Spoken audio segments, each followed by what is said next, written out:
On the banks of this river in Korea in 1951, America, Britain and their United Nations allies were locked in a battle with tens of thousands of communist troops.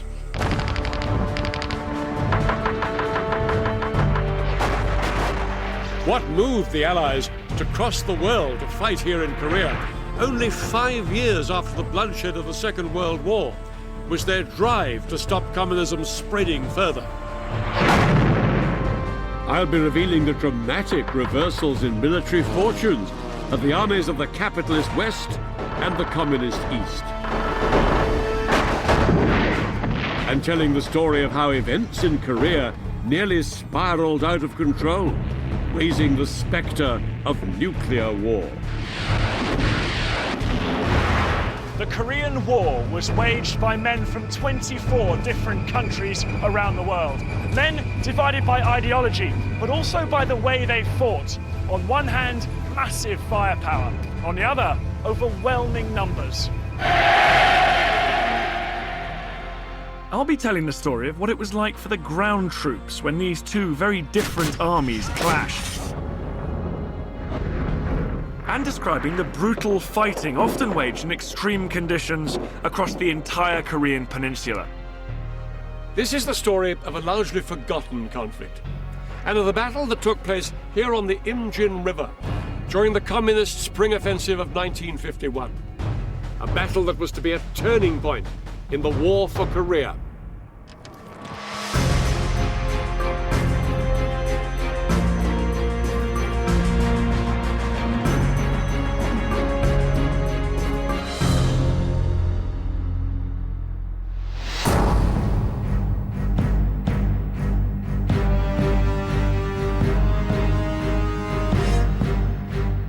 I'm on a journey to perhaps the world's strangest border, the border between North and South Korea.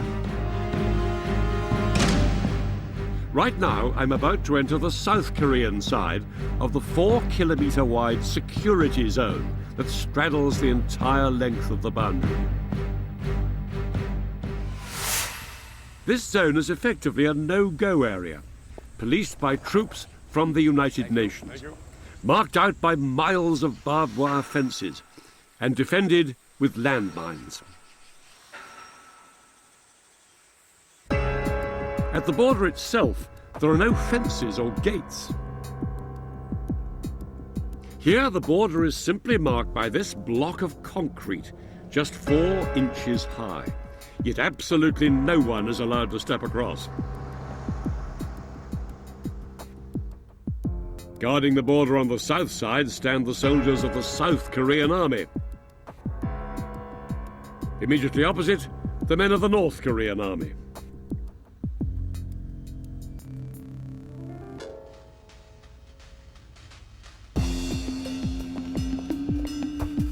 The only place along the entire border that the two sides are in direct communication is on this spot, where a few huts literally straddle the border.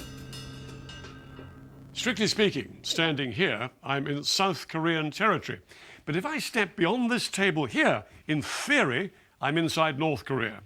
Although practically speaking, the mysterious country of North Korea lies beyond that guarded and locked door over there.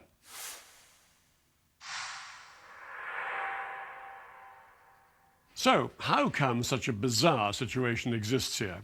Well, the fact is that North and South Korea are still officially at war, and have been for more than half a century. Before the Second World War, the entire Korean peninsula was under the control of Japan.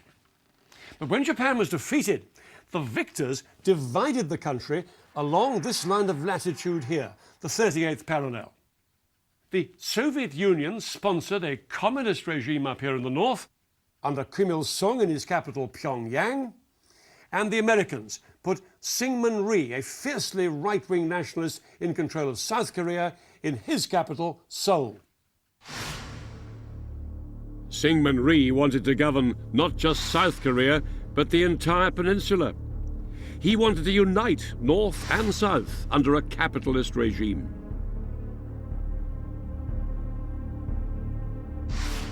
In the north, His opposite number and bitter enemy, Kim Il-sung, also wanted to unify the Korean peninsula, but under the banner of communism. Each man had his dream of unifying Korea under his rule, but neither of them did very much about it. Until just after 4 a.m. on the 25th of June 1950, when, without any warning, North Korea invaded the South. Within hours, 130,000 men of the North Korean army were pouring across the border. The North Korean army caught the South Koreans utterly unprepared. The South Koreans could barely muster a fighting force.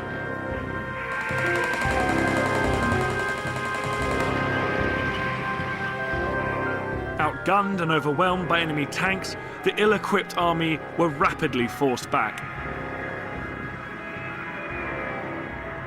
Even though we fired our guns at them, the tanks were not damaged at all. We could not destroy them. We were in a panic. We couldn't resist the enemy. It was terrifying.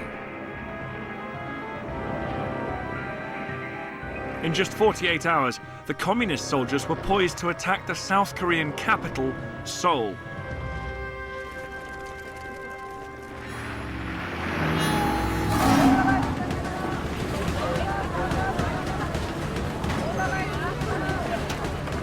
Seoul was the jewel in the crown of South Korea, and the North Korean army's attack on it was swift and certain.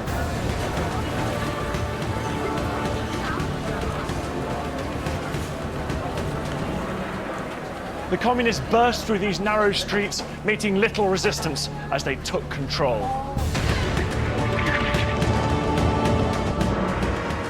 The North Korean troops swamped the city.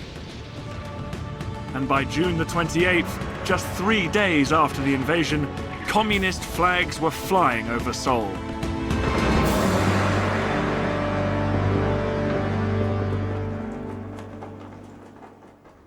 But the North Koreans didn't stop here in Seoul. They pushed on southwards, aiming to take the whole peninsula in the name of communism.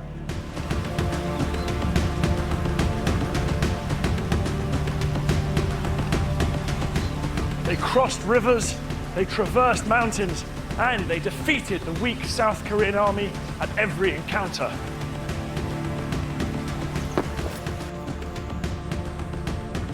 For the North Koreans, it was beginning to look like a walkover.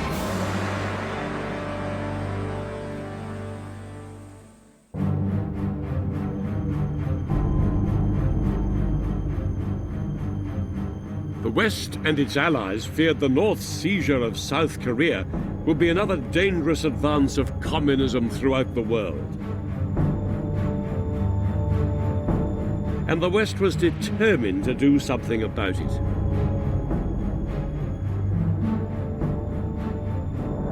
The Americans took the lead in persuading the United Nations to go to the defense of South Korea.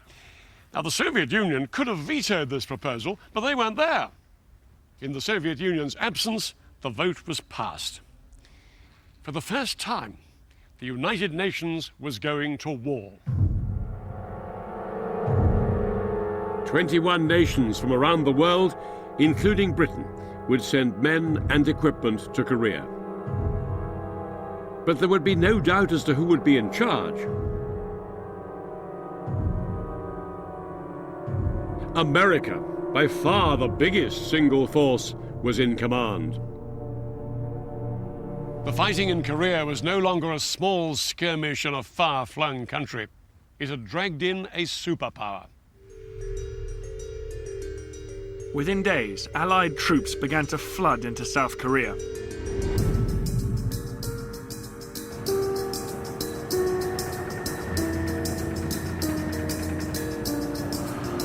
American troops were the first of the UN forces to arrive in Korea, shipped in from their bases in nearby Japan.